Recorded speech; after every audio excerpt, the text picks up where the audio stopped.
رمضان کی سب سے بڑی تیاری کیا ہے کہ اپنے دلوں کو صاف کر لو پہلے سے، کہ جس دل میں نفرت ہو، بغض ہو، کسی کے لیے غصہ ہو، کسی کے لیے کیا کیا جذبے ہوں، دل صاف کرنا۔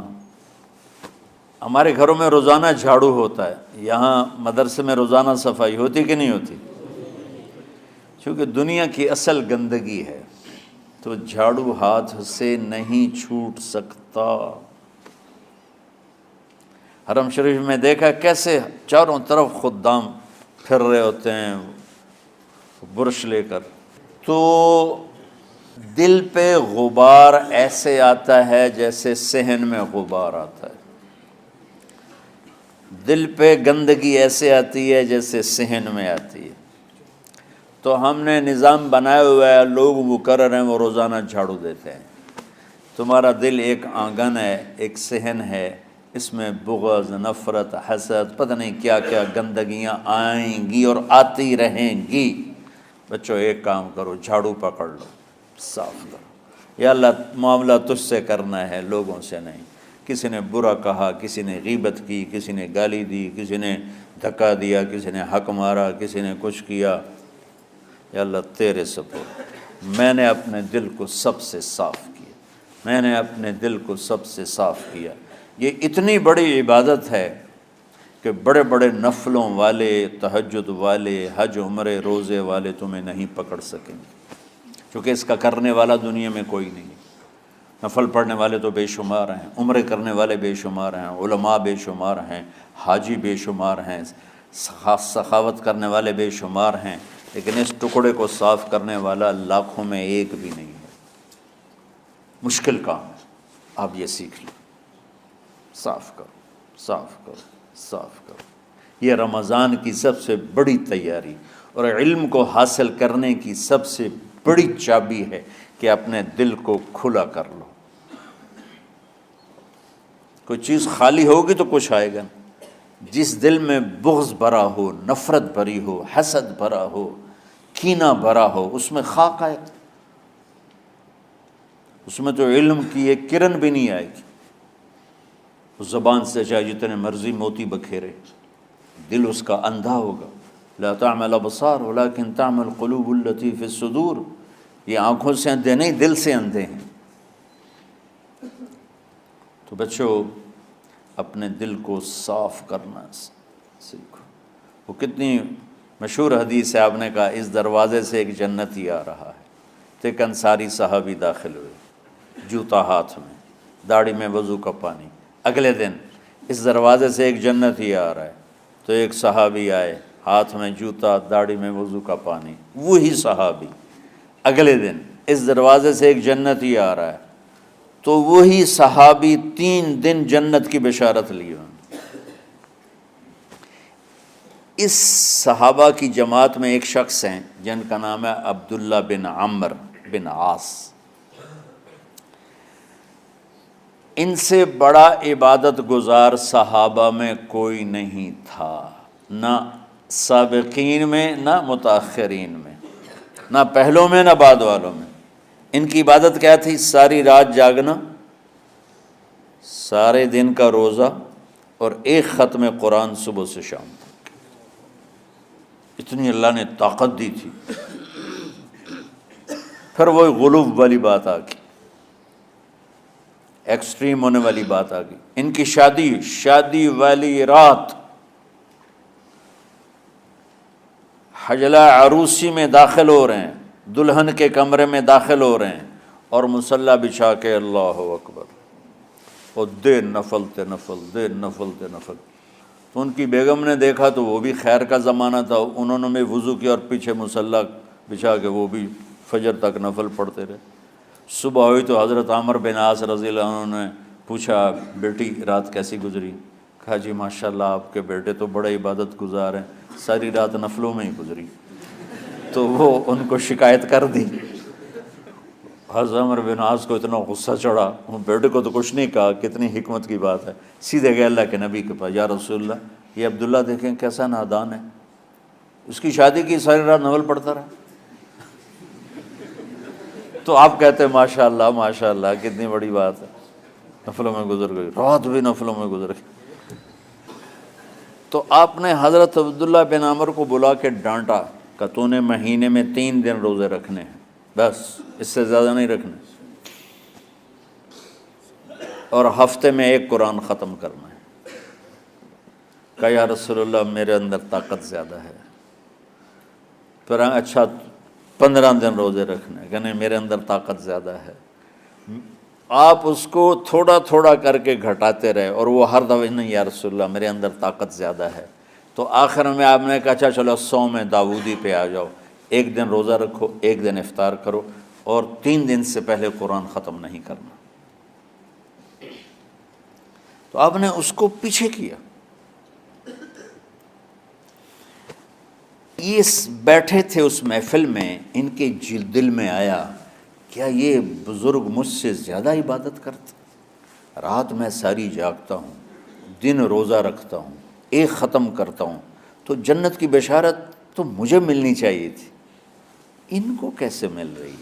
یہ کسی کتاب میں نہیں لکھا کہ یہ ان کا جذبہ تھا، لیکن جو کہ میں ان کی سیرت کو جانتا ہوں تو مجھے خیال آتا ہے کہ ان کی نفسیات میں یہ بات آئی ہوگی، چونکہ صرف انہی کو خیال آیا کہ میں جا کے دیکھتا ہوں کہ یہ بزرگ کیا کرتے ہیں۔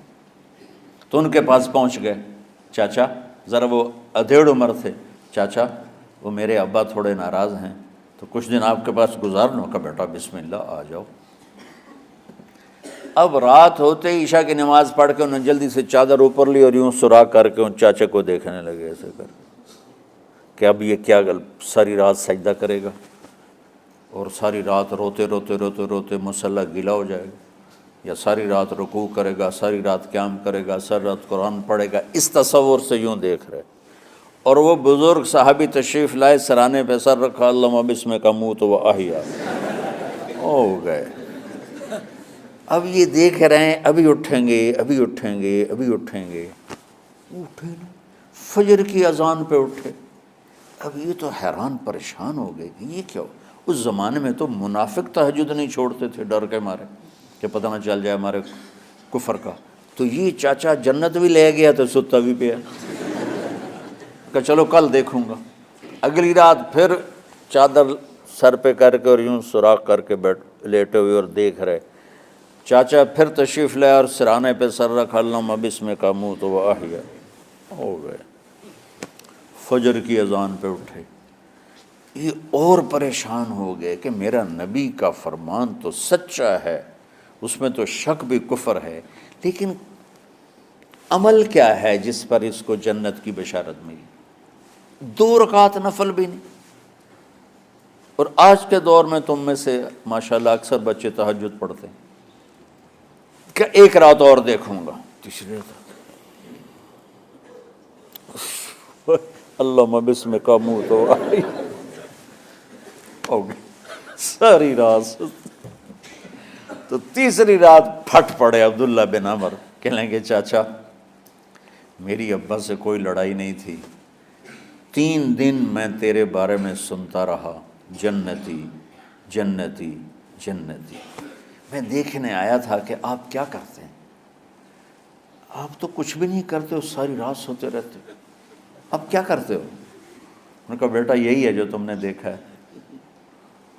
اب ان کو سمجھ میں نہیں آ رہا کہ یہ جوڑ کیسے بٹھاؤں، ادھر جنت کی بشارت، ادھر ساری رات خراٹے، اب یہ اس میں جوڑ کیسے بٹھاؤں، کیونکہ نبی کی بات تو غلط ہو نہیں سکتی۔ تو اب وہ نا ایسے نا بڑے بے دل سے ہو کر واپس مڑے، پتہ نہیں کی چکر ہوئے گی کوئی گل۔ جب وہ دروازے تک پہنچے تو کہنے لگے بیٹا ادھر آنا، واپس آ گئے۔ کہا اب میں تمہیں اصل راز کی بات بتاتا ہوں۔ کہا کیا ہے کیا ہے؟ تو یہاں ہاتھ رکھا، کہا یہ جو دل ہے نا اس میں کسی انسان کی نفرت نہیں۔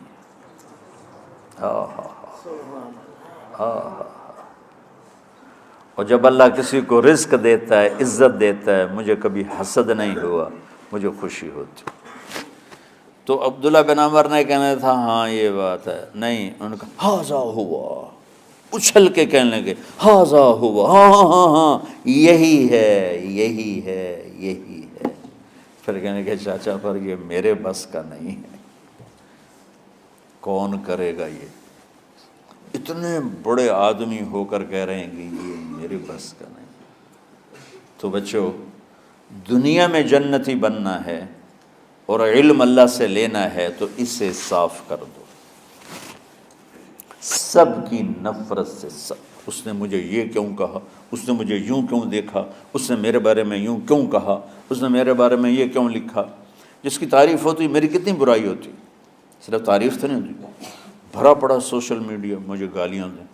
اللہ کے فضل سے میرے دل میں ایک ذرے کے برابر کبھی کوئی منفی جذبہ نہیں آیا، آئے تو میں دھو کے صاف کر دیتا ہوں، یا اللہ میں نے اپنے دل کو صاف کیا، میرا معاملہ تیرے ساتھ ہے، کسی کے ساتھ نہیں۔ یہی آپ رمضان کی سب سے بڑی تیاری، علم کے حاصل کرنے کا سب سے بڑا ہتھیار آپ کو یہ نہیں ہے کہ تمہیں کتابیں یاد ہو جائیں، تمہیں اشعار یاد ہو جائیں۔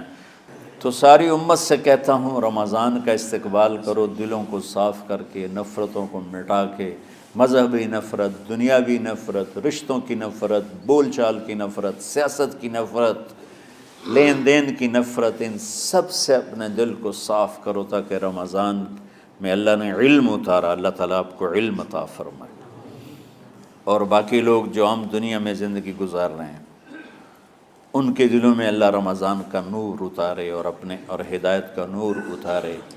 یہ سب سے بڑی تیاری ہے اس کی۔